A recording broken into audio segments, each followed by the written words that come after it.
Saudaraku, semogalah kita semua selalu hidup dalam pengharapan kepada Tuhan, supaya kita tetap punya semangat dan gairah di dalam menjalani lika-liku kehidupan ini. Di dalam pengharapan kita yakin dan percaya bahwa kita tidak sendirian, kita punya Allah yang peduli. Dan pada saat ini di dalam kepedulian Allah, saya mengajak kita pada hari ini untuk sejenak merenungkan firman Tuhan.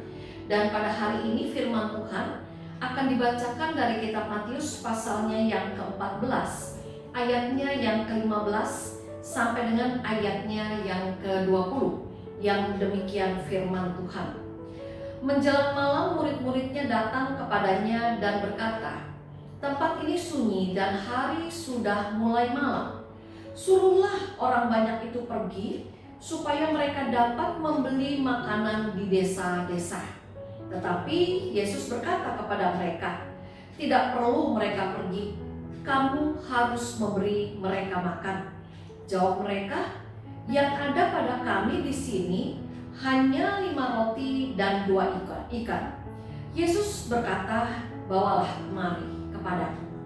Lalu disuruhnyalah orang banyak itu duduk di rumput, dan setelah itu diambilnya 5 roti dan 2 ikan itu, Yesus menengadah ke langit dan mengucap berkat, lalu memecah-mecahkan roti itu dan memberikannya kepada murid-muridnya. Lalu murid-muridnya membagi-bagikan kepada orang banyak, dan mereka semuanya makan sampai kenyang.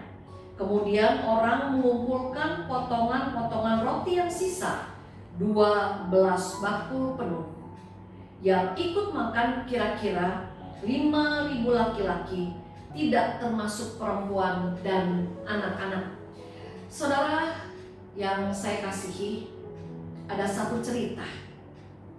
Ada seorang opa yang bernama Bartomeus.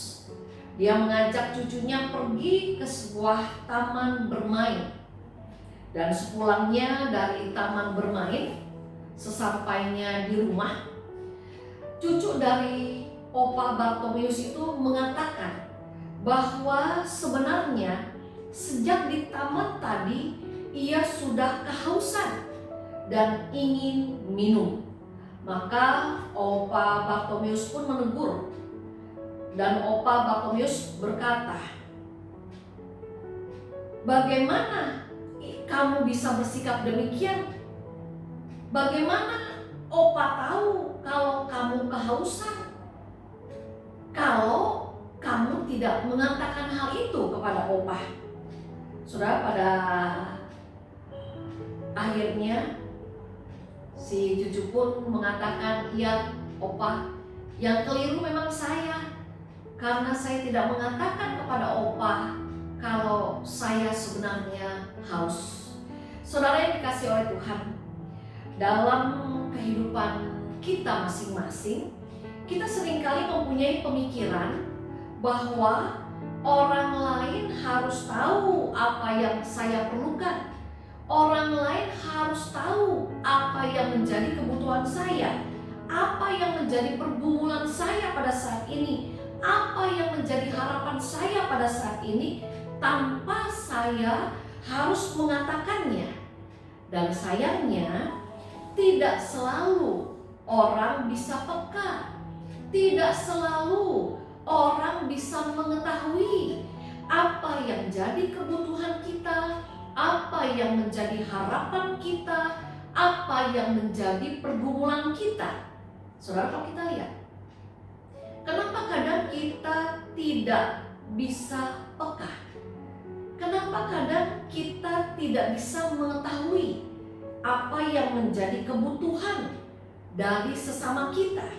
Nah, yang seringkali menjadi alasan adalah karena kita sendiri punya keterbatasan, karena kita sendiri punya kesibukan masing-masing, dan setiap kita juga punya pergumulan masing-masing, yang menyebabkan akibatnya adalah akhirnya kita menjadi kurang peka terhadap apa yang menjadi harapan, menjadi pergumulan, menjadi kerinduan dari sesama kita.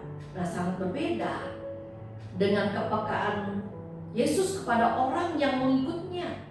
Walau pada saat itu Yesus sebagai manusia, dia pun merasakan kelelahan karena harus berkeliling sepanjang hari mengajar di sana di sini. Yesus pun pasti pada waktu itu sedang merasakan kelaparan yang sama juga.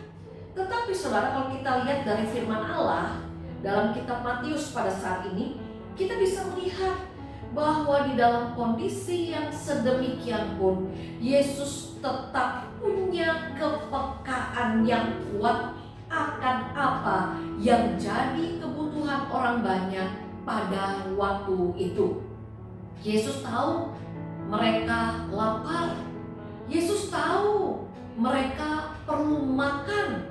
Dan Yesus pun memberikan apa yang mereka perlukan. Sehingga firman Allah pada saat ini menyaksikan mereka semua pada akhirnya bisa makan sampai kenyang. Bahkan sisanya ada 12 keranjang. Nah, saudara semua, pada saat ini saya dan saudara mau diingatkan oleh kebenaran firman Allah pada saat ini. Jangan larut dalam sedih, jangan larut dalam kekecewaan dan rasa marah karena orang lain, entah itu pasangan kita, entah mungkin orang tua kita, entah mungkin anak kita atau saudara kita, mungkin juga cucu kita, tidak peka akan apa yang menjadi pergumulan kita, tidak peka akan apa yang menjadi harapan kita, tidak peka akan apa yang menjadi kebutuhan kita. Pada saat ini firman Allah mau mengingatkan kepada setiap kita, tetaplah kuat dalam menghadapi semuanya. Walaupun ada banyak harapan yang tidak sesuai dengan apa yang kita harapkan, walaupun ada banyak pergumulan yang harus kita alami pada saat ini, walaupun ada banyak penderitaan yang harus kita rasakan pada saat ini, tetaplah menjadi pribadi yang kuat di dalam Tuhan. Mengapa kita harus tetap menjadi pribadi yang kuat di dalam Tuhan? Karena kita punya Tuhan yang selalu peka. Karena kita punya Tuhan yang selalu peduli kepada kita. Dan karena kita semua punya Tuhan yang selalu sanggup untuk menolong kita. Saudara yang dikasihi oleh Tuhan, bagaimanapun keadaan kita pada saat ini, ingatlah akan apa yang terjadi seperti yang disaksikan dalam Matius 14 ayat yang ke-15 sampai dengan ayat yang ke-21 pada saat ini. Ingatlah, apapun yang harus kita alami, saya, saudara, kita semua punya Tuhan Yesus yang senantiasa penuh belas kasihan, yang senantiasa peka terhadap apapun yang jadi kebutuhan kita, yang senantiasa tidak pernah terlambat untuk menolong kita, yang selalu sanggup menopang kehidupan kita. Asalkan apa? Asalkan dalam kehidupan ini kita selalu mau berusaha hidup dekat dengan Dia, dan tidak dengan sengaja kita memisahkan diri dari persekutuan dengan Allah. Maka saudara, kepekaan, kepedulian Allah atas kehidupan kita pun akan kita rasakan, akan kita alami, sehingga kita pun, saya dan saudara, akan dimampukan untuk tegak terus melangkah mengikuti apa yang Tuhan kehendaki, apa yang Tuhan rencanakan dalam kehidupan kita masing-masing.